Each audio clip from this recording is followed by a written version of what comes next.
ဟုတ်ကဲ့ပါအပြည်ပြည်ဆိုင်ရာငြိမ်းချမ်းရေးနေ့ဖြစ်တဲ့စက်တင်ဘာလ21ရက်နေ့မှာ KIA ဌာနချုပ်လိုင်ဇာနီး9မိုင်အကွာဝန်းကျင်ဒေသတွေအတွင်းတိုက်ပွဲတွေဖြစ်ခဲ့တာပါ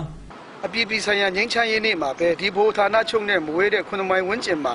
ဒီတမဒဦးသိန်းစိန်ဦးဆောင်တဲ့စစ်တပ်ကတနေကုန်ထိုးစစ်ဆင်နေတာဒါကိုကြည့်ချင်းအဖြစ်တမဒဦးသိန်းစိန်အစိုးရဟာငြိမ်းချမ်းရေးကိုမလိုလားကြောင်းပြသနေတယ်နောက်တစ်ခုက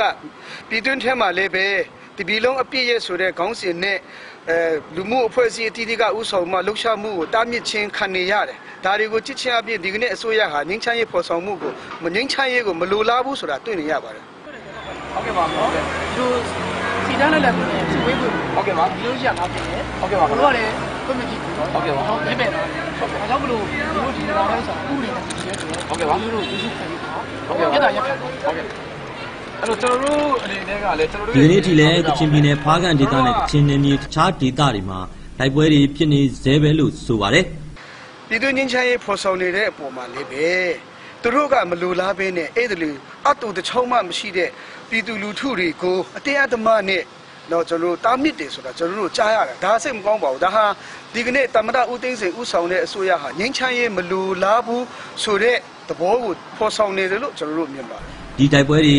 ရပ်တန့်မှုအရေးဘယ်လိုလုပ်ကြမလဲဟုတ်ကဲ့ဒီနေ့ကျွန်တော်တို့ဒီကချင်ပြည်နယ်ဘက်မှာကြုံတွေ့ရတဲ့အနေအထားဆိုရင်အစိုးရတပ်တွေဟာသူတို့ထိုးစစ်ဆင်နေတာဟာကိုရက်ပြီးမှသူတို့ရဲ့တပ်တွေဆုတ်သွားရမယ်ဒါပထမအဆင့်ပဲအဲ့ဒီအခါမှာအပြည့်ရက်နိုင်တဲ့အနေအထားကိုရောက်လာမယ်ဒုတိယအဆင့်အနေနဲ့ဒီကနေ့ဘာကြောင့်တိုင်းရင်းသားတော်လှန်ရေးအင်အားစုတွေပေါ်ပေါက်တယ်လဲဆိုတဲ့အဖြေကိုရှာဖို့ကသူတို့ကတိုင်းရင်းသားလူမျိုးစုတွေဘာကြောင့်တော်လှန်ရေးလုပ်တယ်လဲဆိုတာသူတို့သိဖို့လိုတယ်အဲ့ဒီနောက်ပိုင်းမှာသူတို့ကဒုတိယအဆင့်အနေနဲ့နိုင်ငံရေးအရာသိဆုံဆွေးနွေးမှတာလေဒီကနေ့ကျွန်တော်တို့နိုင်ငံရဲ့စစ်မှန်တဲ့ငြိမ်းချမ်းရေးကိုဖော်ဆောင်နိုင်မှာဖြစ်တယ်လို့ကျွန်တော်တို့ခံယူပါတယ်တိုက်ပွဲတွေထိခိုက်ကြဆုံးမှုတွေနဲ့ပတ်သက်ပြီးအစိုးရတပ်တွေဘက်ကတော့ဆက်သွယ်လို့မရခဲ့ပါဘူး KIA ဘက်ကတော့15လကြာတိုက်ပွဲတွေအတွင်းကချင်ဘက်က400လောက်ထိခိုက်ကြဆုံးခဲ့ပြီးအစိုးရဘက်ကလည်းထောင်နဲ့ချီထိခိုက်ကြဆုံးမှုတွေရှိခဲ့တယ်လို့ပြောဆိုထားပေမဲ့တိကျအတည်ပြုချက်တော့မရရှိပါဘူး